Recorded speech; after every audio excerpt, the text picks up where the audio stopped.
Nega 2020-yil xuddi kechagidek tuyuladi? Nega oxirgi 5 yil ko'z ochib yumguncha o'tib ketdi? Vaqt tezlashgani yo'q. Muammo shundaki, sizning miyangiz vaqtni his qilishni to'xtatdi. Gap yoshingizda emas, gap texnologiyada. Internet, scrolling, doimiy uvidamleniyalar. Miyangiz hayotni yozib olishni to'xtatdi. U hozir yashash rejimida emas, tomosha qilish rejimida. Eslang, bolalikda yoz fasli butun umrdek tuyulardi. Chunki har bir kun yangilik edi. Hozirchi ish, uy, telefon. Yangilik yo'qmi? Xotira ham yo'q. Miya uchun o'tgan yilingiz bu bitta uzun kulrang kun. Buning ustiga stress qo'shildi.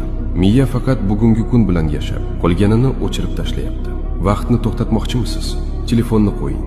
Miyaga yangi hislar bering. Vaqt o'tib ketmayapti. Shunchaki siz unga e'tibor bermay qo'ydingiz.